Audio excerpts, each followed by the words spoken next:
Good morning, everyone. How is everyone doing today? Hope you're all well. Thank you very much for joining us for our latest webinar, Accessibility in e-learning, creating inclusive learning experiences for everyone. My name is James Brown, and I'll be your host for today. We've got a super informative session coming up today with a very special guest speaker. But before we get into our topic for today, I'm just going to do a few quick housekeeping rules and some introductions. So first of all, I would like to just say we're going to have time for Q&A at the end. So if anyone's got any questions throughout, please pop them in the chat or using the Q&A function, and we'll get to those at the end of the session. We'll also be sharing a recording of the session in the coming weeks when it's live on our websites. So if you need to drop out for any reason, don't worry, we've got you covered there.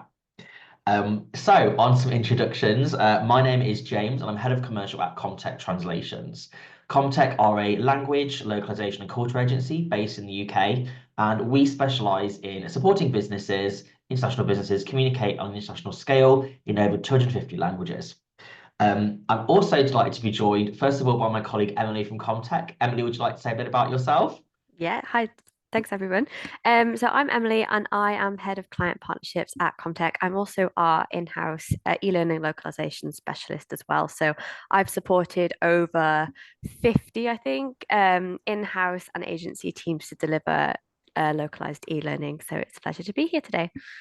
Thank you so much, Em. Always great to be joined by the experts. And I'm also very happy to introduce our very special guest today, award-winning author and accessibility expert, Victoria Williams of terptree. Victoria, would you like to tell us a bit about yourself and terptree? Yeah, absolutely. So my name is Victoria, founder and CEO of terptree, and we have a mission to change the world for deaf people. So we do that by working with organisations both on their deaf employee and deaf customer experience to really look at creating inclusive experiences across the piece. And we recognise and understand that the employee experience is intrinsically linked to the customer experience. So we look at the whole thing holistically. Yeah, and look forward to sharing some insights with all of you today. Thank you so much, Victoria. It's great to have you on board. And yeah, we're really excited to hear from you today and hear all your insights. So as you probably guessed, Comtec and terptree are both agencies who work in some way, shape or form with language. At Comtec, one of our specialist areas is, as Emily's already said, it's in e-learning. And we spend a lot of our time every day supporting e-learning agencies and learning and development teams localize their content for a range of global languages. We've seen from a linguistic perspective, a translation perspective, the benefits our clients and their employees have received when localizing content for overseas markets and allowing employees to learn in a native language. Benefits include higher learning engagement, increased collaboration, lower levels of miscommunication, and better learning outcomes. So it's clear that translation is essential for accessibility and inclusivity. But what about other forms of inclusivity? That's what we're here to talk about today.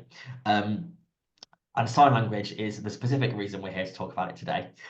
We've seen brands in the last couple of years in particular make steps towards making e-learning content more inclusive, and what we felt was really important for our clients and our audience is to bring in the experts to really talk about how to make e-learning content and learning experiences as inclusive as possible.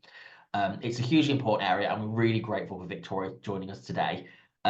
Victoria's going to be telling us about some really great stuff. So what the current accessibility landscape looks like, how to go beyond captions and incorporate BSL into your e-learning, and how to make your e-learning content more accessible today. So I'm going to hand over to Victoria for a really exciting presentation. And yeah, Victoria, we're really looking forward to hearing from you. Awesome. Right. Okay. Let's share my screen. It worked a second ago, so fingers crossed we'll still have the joy of it working. Great. So just checking you can see that okay? Yeah, we just need to, yeah. Okay, great. Thank you. Awesome. Well, thank you so much for inviting me here to speak to everyone today. Really looking forward to sharing this content with you. It's content that I'm really passionate about, as you'll probably gather throughout my presentation. That's what I constantly get told, and it's important to me, and you'll find out the reasons why. So we're here to cover today 4 topics very quickly, but it will give you a really good overall insight into this topic area. So understanding deaf people, why is this important now? The progression towards access and equity, and deaf employee experience. So yes, Yes, we're a business called Terptree. We have a mission to change the world for deaf people. So our mission is that by 2025, we would have positively impacted 1 million deaf people's lives. So we do that not just by directly impacting deaf people's lives, but indirectly by working with organisations like Comtec to deliver content like this that then gets shared with you guys, and you guys can then implement that, hopefully, and then it has that wider impact. So that's why we're here. So it all started because of this handsome young man called Max. He is in fact my cousin. He's now 32, but he was born deaf into a hearing family. So when Max was born, I was 13 years old, and he started being taught sign language by his parents. I spent my summer holidays with Max, and we basically grew up together. So I learned Max's first language, British Sign Language, alongside him. So from there, I went on to started working in the deaf community at the age of 19, and basically continued right the way through to now. So I've worked for various deaf organisations, deaf charities, mental health services, a lot of the large sort of corporates that you'll all know and love very well. And then I qualified as a sign language interpreter through that training. And then I set my business up 18 years ago. So my whole life has been working in this industry. So I know it inside out. So let's talk about understanding deaf people. So there are, in fact, 12 million people in the UK who are deaf or have a hearing loss. So that's 1 in 6 of the population.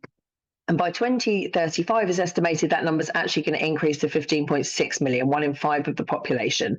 So that's due to obviously the fact that we have a growing population, we have an aging population, and also we are also exposed to lots of noise-related sort of challenges that can bring on early onset hearing loss as well.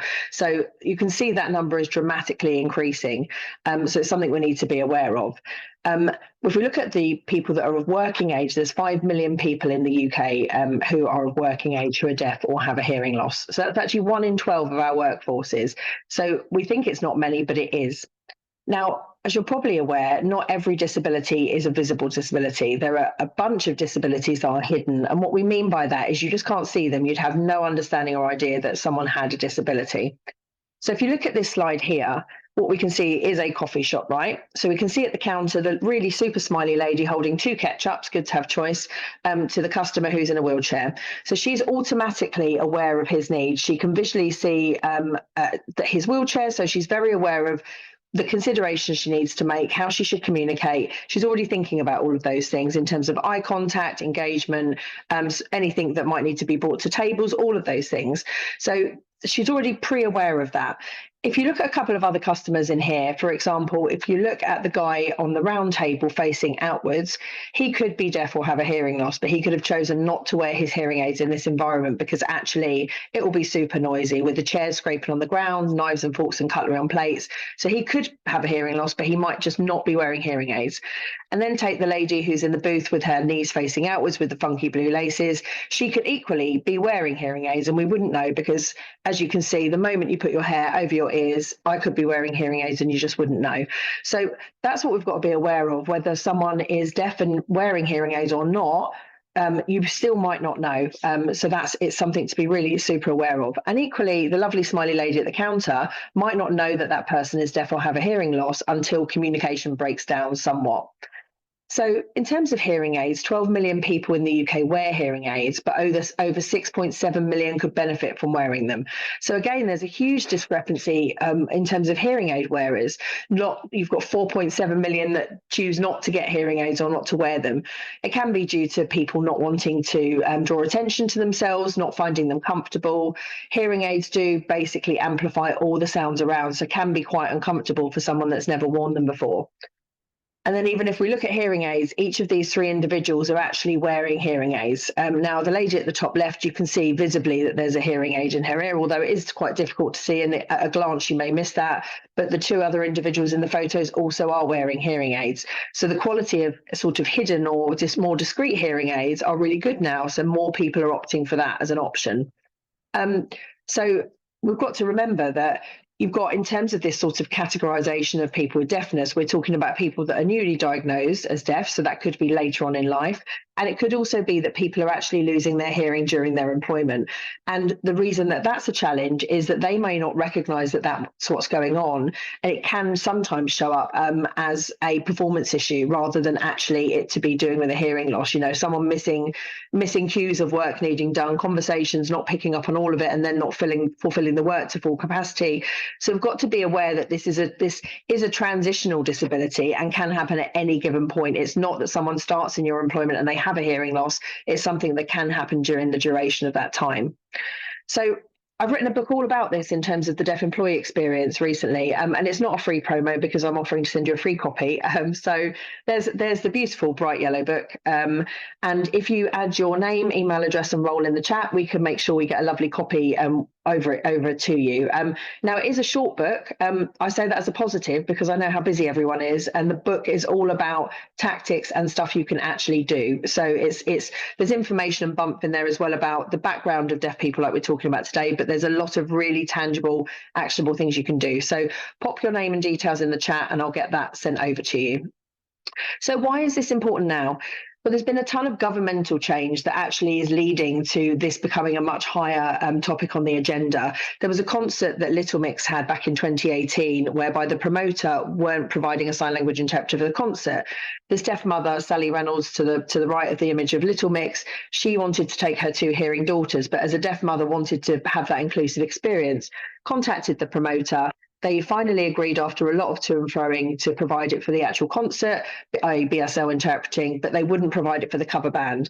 Now, still that means that she wouldn't get the same experience as every other person in the audience. And that's what we're looking for when we're talking about inclusivity. They refused to. She took them to court, not to make any money, because if anyone knows about this type of subject, you don't make any money doing these things. It's about actually getting a change through that has positive impact for people moving forward.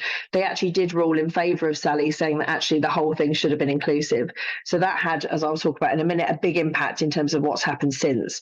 There was the Where is the Interpreter campaign in 2020 that basically was a campaign against the government because there were occasions where they didn't have BSL interpreting for the major public broadcast during COVID.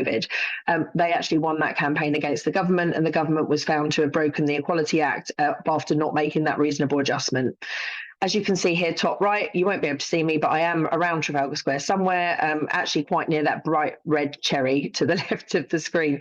That was when the British Sign Language Act was discussed and actually approved in Parliament on that particular day in March 2022.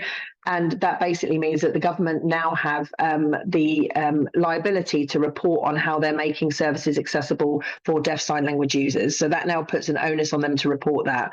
There's now a 999 BSL service, so deaf people who are BSL users can contact 999. There's a GCSE in British Sign Language that should have been launching next year, but actually it's been delayed slightly. And then you can see Rose there from Strictly being involved in that. So in addition to that, I won't go through all of these, but it's to give you a taste of actually what's also happening in society. In the UK, anyone that saw Strictly back in 2021, where Rose won with Giovanni, that basically has snowballed the effect of people's awareness, because it was on primetime Saturday night TV and people were watching the sign language being used on screen. Someone being, Rose is an incredible human being, really engaging, really bubbly and fun, and really represents the deaf community, certainly my experience of the deaf community that use BSL. So it was a really great opportunity to build that awareness. That since had a knock-on effect. Coda on the left, that was a US film, but actually won an Oscar, which was incredible. Sign languages and hearing aid users been featured in places like The Simpsons, and now the lovely Yvonne Cobb, who I know very well, is now appearing on This Morning and Morning Live shows doing cooking segments as a deaf chef who uses sign language for all of her communication.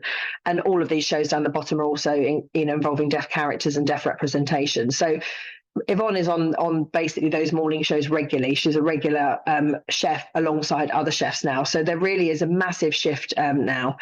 This has also been mirrored in business and industry. So these are sort of the murmurings of where things are going. You can see Starbucks actually have signing stores across the world. So they have stores where all of their staff are either deaf or they're sign language users, so that they can communicate fluently in sign language.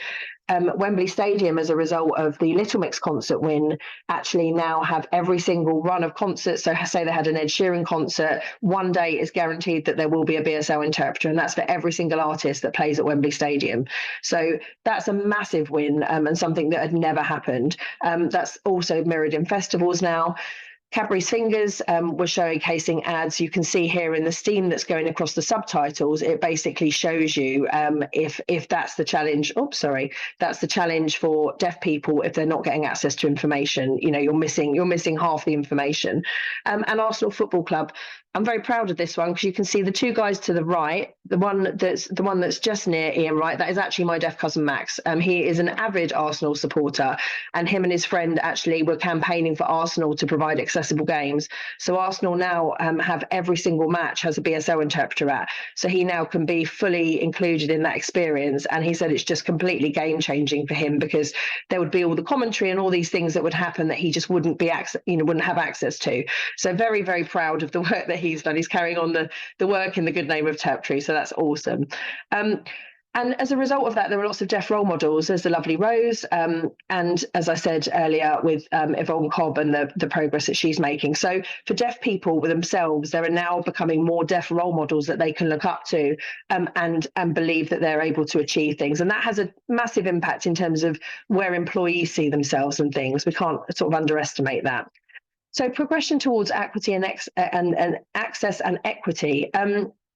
Captions are a given everywhere now. And I know that sounds ridiculous, but my closest deaf friend, Rosie, she never had captions growing up. She's the same age as me, in her 40s. There were never captions on TV. It would be certain programs that there were. So bless her, she'd probably hate that I'll share this story, but she used to be terrified of Charlie and the Chocolate Factory because of the Oompa Loompas, because they would come along and take children away and there was no subtitles, so she had no idea why. So even to this day, she won't watch it because she's terrified. I'm like, no, it's not. I mean, it is a bit odd, I guess, but it's not what you think it is.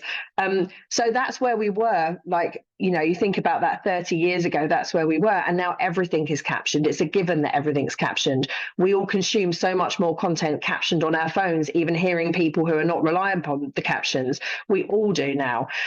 Captions is not only useful for deaf people, it's useful for people whose second language is English. It's useful for people with other disabilities like learning disabilities, autism, ADHD. So captions are way more useful for more groups of people, full stop. But we digest and use captions and engage with them way more than we ever have as a population. So the people that would use captions are people that prefer to use English to access information. But deaf people who use BSL primarily will also sometimes have a preference for captions in particular settings. You can see here, these are versions of BSL now being used way more frequently in content. As you'll see, there are more TV shows with BSL content on, and I can tell you from the conversations we have, that is just on an upward spiral now as well. There are low percentages of TV, for example, that needs to be by Ofcom standards, but irrespective of that, broadcasters are recognising that they don't want to just go by the Ofcom standard, they want to take things much further. And there are massive developments in cinema to where cinema glasses that have captioning on, but also eventually will have BSL interpreting basically overlaid onto the screen, which is awesome. So the developments, as you can imagine, with tech and everything are just, you know, flying forward.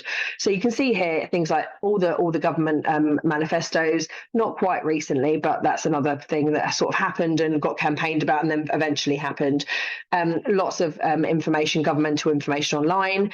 There are all sorts of videos from organisations and businesses like Sainsbury's, and the bottom one is awesome, and I will send you the link after because you have to watch it because it's the best thing I've ever seen in my life. It's the Rio Paralympics 2016 trailer.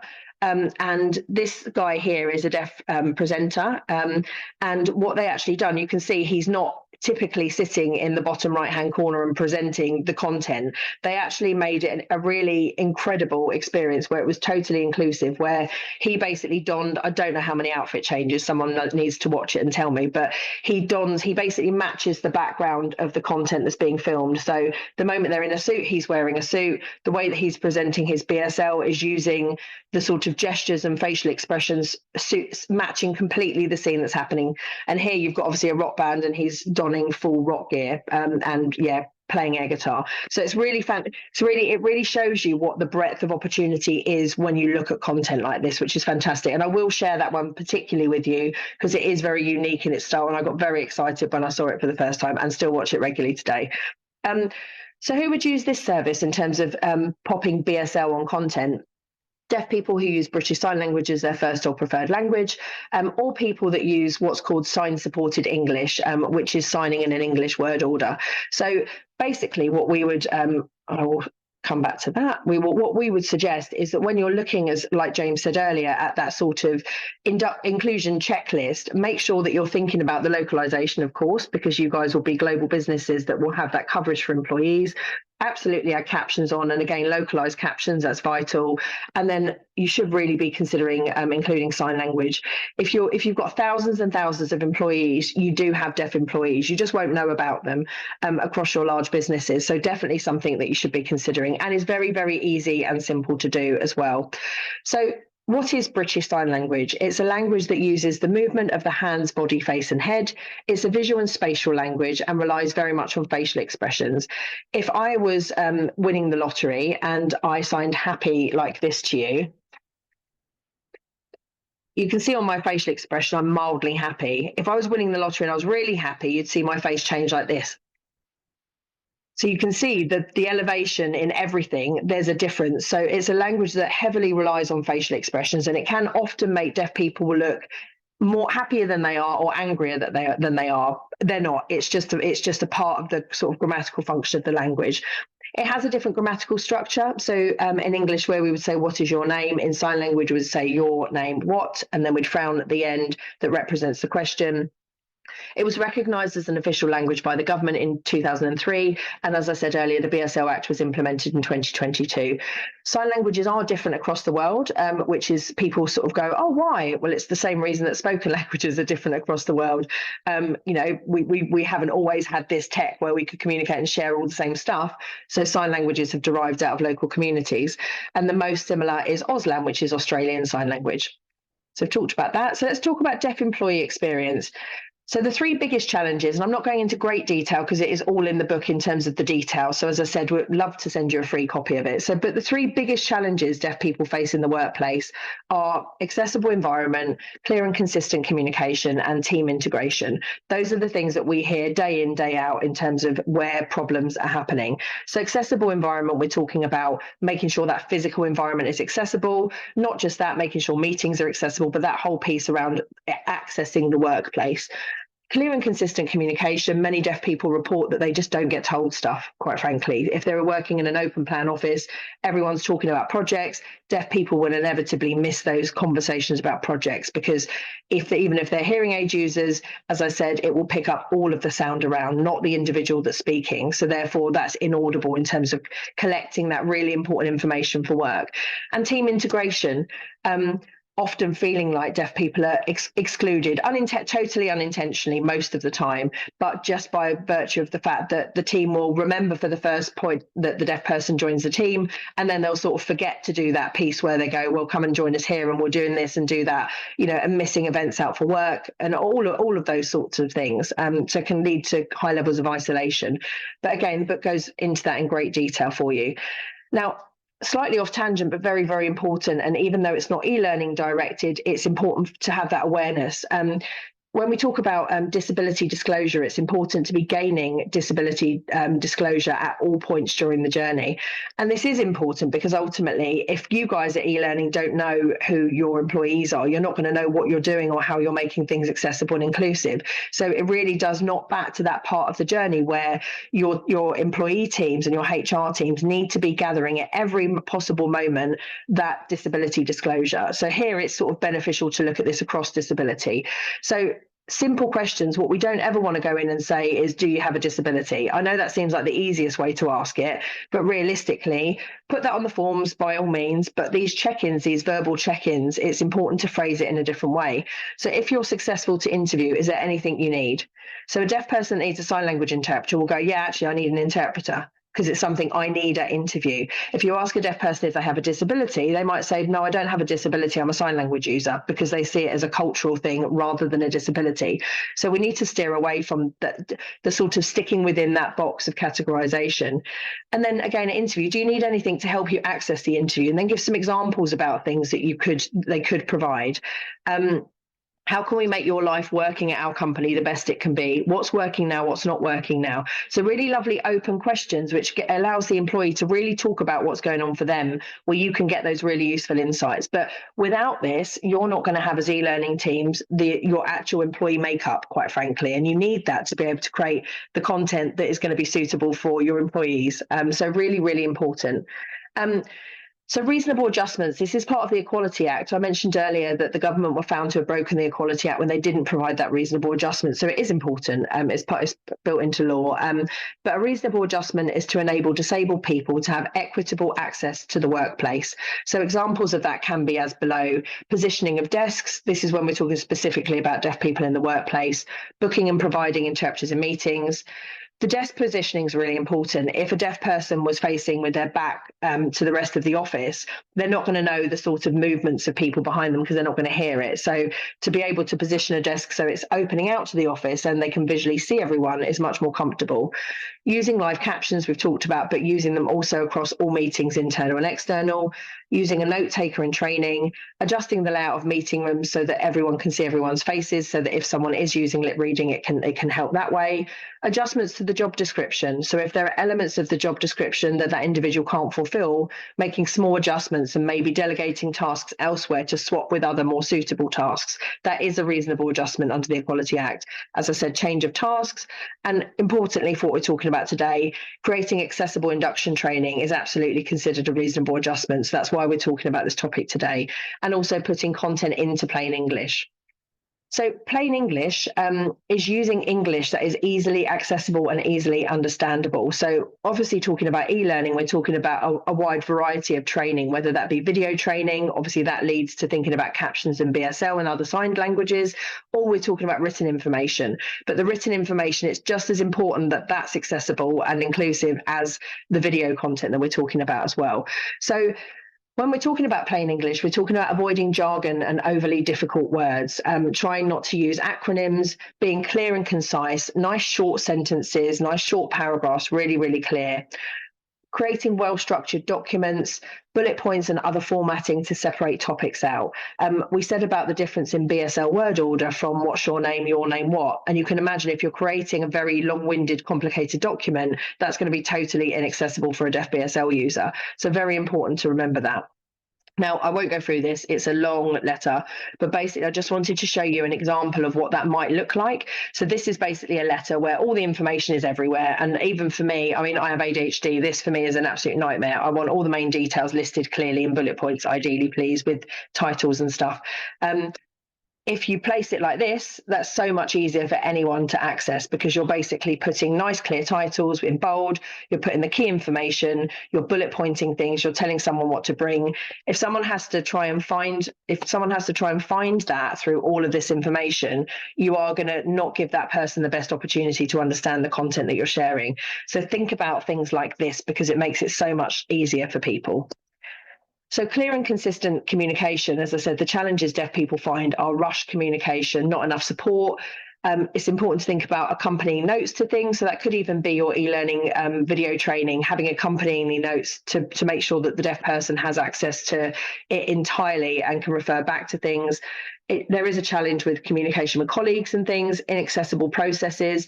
We talked about plain English, obviously, and we're talking about e-learning today. But in addition to that, processes and accessibility of processes is super important because you can bring someone into the team and you can train them and they can go through accessible e-learning processes or training and induction. But then post that, if the processes of the business aren't accessible, you've then got an employee who's going to fall flat on their face because they're not going to really understand what they're doing post the initial induction training. Things like access to important information and announcements and training sessions and meetings are a given. And the access to work scheme, which you find information on our website about if you look at our articles. It's a scheme that basically pays for support in the workplace for not just deaf employees, but across the board for disabled employees as well. So that was at breakneck speed. I appreciate I've shared a ton in a short period of time. I have no idea what the time is, so I'm hoping I've not gone over. But hopefully that's given you a really good insight into the whole picture, because as I said, it's really important that you understand the background of deaf people to understand the stuff that I've wanted to share with you later. We do have a scorecard where you can check how you're performing against what you're providing for deaf employees. So you can use that QR code for that. And I will hand back over to James and Emily for any questions. Oh, thank you so much, Victoria. I think that was fantastic. I think just what a good reminder of how important this subject is as well. I think the things that really I've personally taken away from this talk is how holistic the process needs to be to ensure inclusivity. And I think there's a great opportunity for learning and development teams to work with the HR teams to make sure that from the whole experience that the deaf person or deaf employee is having is really inclusive, and that's going to get the best out of it, the best outcomes for that individual and also the business as well. So I thought that was really, really excellent.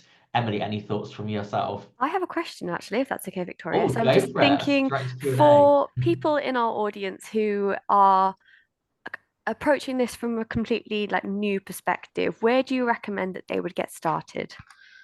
Okay, it's a really good question. So there is a large global business we're talking to at the moment, and that's the exact same question they've asked. So, and it is a question we get asked oftentimes because this is brand new for people. What they've chosen to do, looking across their e-learning suite of training that has to go across the business, they've looked at the stuff that is more consistent across more. So in their business, they have multiple roles, multiple departments, multiple different sorts of pockets of training. So what they're starting with, and their intention is to make it all accessible through having BSL and other signed languages. They're starting with that stuff that everyone gets, basically. So the key, all the health and safety key stuff, all of the really, this is our business, all of the core stuff that sits at the beginning of that. So I would recommend that would always be the best place to start. And I think what's important to remember is you don't need to beat yourself up about having nothing. And I think that's the other response we often get. But we haven't got anything. It's really bad. It's like, well, it's not really bad. You're doing it now. That's why we're having this conversation. So it's like anything in life. You have to start somewhere and you have to start small and then it builds up. But I think going back to the inclusion checklist I said about earlier, I think if someone makes a start on it and does all, as I said, the core induction training, that then becomes a part and parcel of what happens with the future training. And then you've built this process. So that's how I would recommend it. And then we're working with another customer at the moment on their deaf customer content, because that's the other flip side of this, obviously. And they're in the financial sector. And you can imagine there's a lot of jargon and they're trying to make it as inclusive and accessible as possible. And again, they're picking the key ones that their customers use a lot of, i.e. the key messages, and then they'll be moving to that wider span of content as well. So that's how I would start it. Brilliant, that's great. I don't know if we want to open up to questions for anybody who's in the audience, but while everyone's thinking of questions, I do have another one. I found it really, really interesting. Again, I suppose thinking from our audience perspective, what are the main objections that people kind of come across when they're looking to make a change within their business? What are, whether that's from management or from anybody else, what are the main objections that people come across, and how would you recommend kind of addressing those objections? Yeah, I think the main objections can always be a lack of understanding, exactly how I've positioned it in this presentation today. If it's being positioned to a management team that are having to make decisions over budgets and things like that, they're not getting the pre-information that I've shared with you in the first part of today. So without that pre-information, it's very difficult. They're not in that position to really understand the need and therefore do something about it. So I think that to have these things, to make these things happen, it is about education. You think about the responsibilities of businesses these days, catering to a real wide variety of customer needs. Certainly, if you look at the space of disability, there's so many customer needs that are varying. And they're having to consider all of these. So I think that oftentimes businesses have to prioritize that, because they're trying to do, quite frankly, they're trying to catch up on all the stuff they probably should have done 40, 50 years ago. So they're still working on that. That's what we see very often. But I think, like I said, that education piece is vital. And we work, when we work with businesses, that's exactly what we do. We educate the individual we're talking to, and then we will also go and educate the other people in the team. Because if you don't do that, it just will sit there as it's a nice to have, it would be nice to do, rather than it's actually really important. So education all the way through, and give people my book, let them read about it, let them understand it. It's stuff like that. And that's what we find when people are educated. They go, oh, I never realized, like I didn't. And I'm sure that people on the call today are probably feeling the same. That's the common response we get when people are educated on this. So yeah, that's my view on that. Brilliant, thank you very much. Fantastic. I think education is so important. We've all got to start somewhere, haven't we? And I think taking the steps to educate yourself is the first really positive step, and then everything comes from there. I have one more question, if that's okay, Victoria. So it's around accessibility and engagement levels. So in translation localization, we often hear from users of learning and development courses that when things are put into voiceover, for example, versus captions, there's sometimes often a more inclusive, fully rounded experience with having the spoken word versus the written word. It'd be great to understand from the deaf community's perspective, with captions versus sign language translators on screen. Do we see the same levels of engagement boost when you have the deaf translator on screen? Yeah, absolutely. And it's for exactly the same reason that you're saying, because what the end user is actually doing is accessing both at the same time. So going back to the client I was talking about in terms of financial information, obviously you've got the BSL pre-produced on those clips, but ultimately if there are particular words that the deaf person is going to want to respond or refer to, those then appear in the captions. So ultimately you're enabling that person to do a couple of things: understand the content fully, which is really important, refer back to words that they might not know the sign for, because the sign might be there and they might, oh, I don't know that phrase, especially in very niche areas like this where maybe there's, for example, low levels of financial literacy. The ability then to refer back is broadening that deaf person's financial literacy and enabling them to understand the topic more widely. So that's what the interesting thing is. It's doing a number of things, not just the sort of on the spot understanding of the content. It's actually furthering understanding of the topic, which is where the important part is. As I said, deaf people, not just in the workplace but in life, miss out on so much communication and content. If you think about, if we sat on a train today, I could sit on a train and take in a multitude of conversations around me. It could be people sitting behind me talking about mortgage rates and what's happening in the financial world. It could be someone across the way talking about the government and changes them. There's so much information we pick up. Not saying all of it is going to be relevant, and it's obviously going to be subjective, but at the same time we have the ability and the opportunity to do that. Deaf people don't have that opportunity, therefore the world knowledge can be limited from that perspective.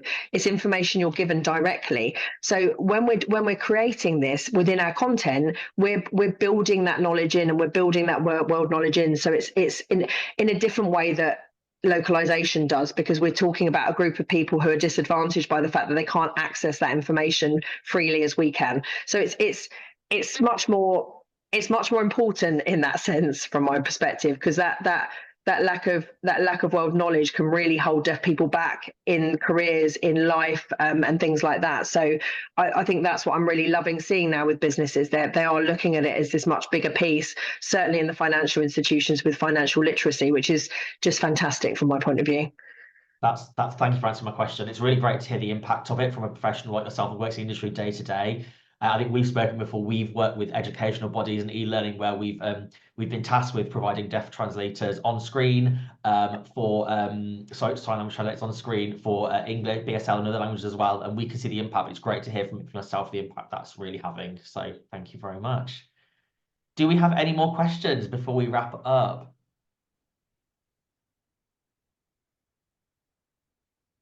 I think we are okay. Yeah, I think that's it.